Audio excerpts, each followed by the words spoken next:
In today's modern world, do tribes that practice cannibalism still exist? This question has occupied the minds of many. In this video, we explore 5 countries whose names are linked to stories of cannibalism. But are these stories true? And if so, in what form? Get ready to discover some astonishing truths. Our first stop is Papua New Guinea, a country known for its extraordinary cultural and biological diversity, famous for its dense forests and remote tribes. One of these tribes is the Korowai tribe, which has a unique and distinctive way of life. This tribe is known for its tall tree houses, which serve as a symbol of their isolation from the modern world and urban life. These houses not only act as homes, but also help protect them from natural dangers and external threats. One interesting and complex aspect of Korowai culture is their belief in kakua or witches. In the past, if someone was identified as a kakua, the tribe would take action to seek revenge and prevent further deaths by consuming parts of their body. This act was, in fact, a religious ritual aimed at protecting the community, rather than a brutal act or the hunting of innocent people. With the arrival of missionaries and increased contact with the outside world, these customs have significantly diminished and are now nearly extinct. Today, the Korowai are adapting to the modern world. They face new challenges, including the preservation of their cultural identity in the face of globalization. These changes have not only impacted their way of life, but also affected their social and economic relationships. Ultimately, the Korowai tribe represents the cultural diversity of humanity, striving to maintain traditions while adapting to global changes. We move from Oceania to the Indian subcontinent, to the holy city of Varanasi. Here, there is a sect called Aghori, whose unique and controversial rituals have placed them in the spotlight. The Aghoris are followers of Lord Shiva, and their philosophy is based on overcoming fears and social taboos. For this reason, they use the cremated remains of the dead, which have been set aside from the burial ceremonies, in their rituals and may symbolically consume parts of them or smear them on their bodies. This practice is aimed at achieving spiritual enlightenment and proving the belief that nothing in the world is impure. They are not human hunters, and their goal is not to harm anyone. Rather, they follow a specific and very different spiritual path. Varanasi, one of the oldest cities in the world and an important religious center in India, especially for followers of Hinduism, is a place where various sects live with their own unique customs and traditions. One of these sects is the Aghoris, known for their unconventional behaviors and rituals.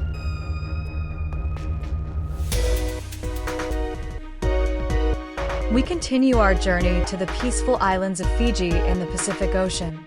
Fiji was once known as the Cannibal Islands, and there were frightening stories about it.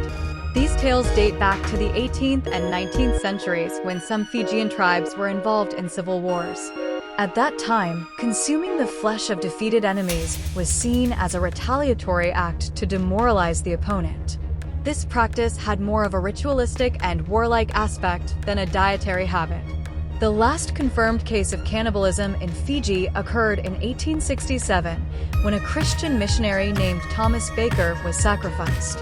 However, with the spread of Christianity and the enactment of new laws, these customs were completely abolished.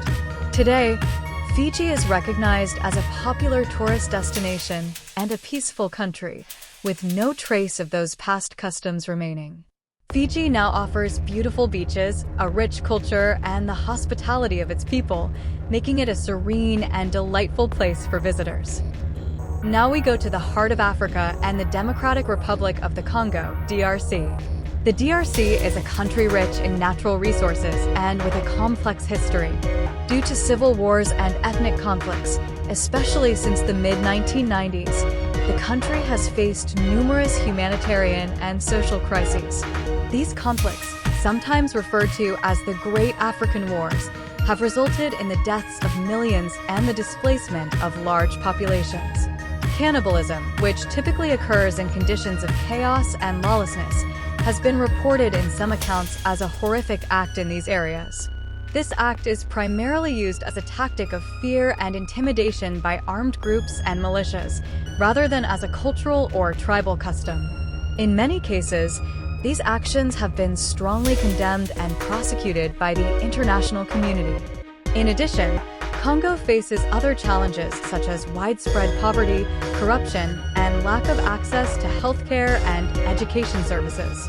International efforts are underway to assist in the reconstruction and development of the country, but the security and political conditions continue to hinder sustainable progress.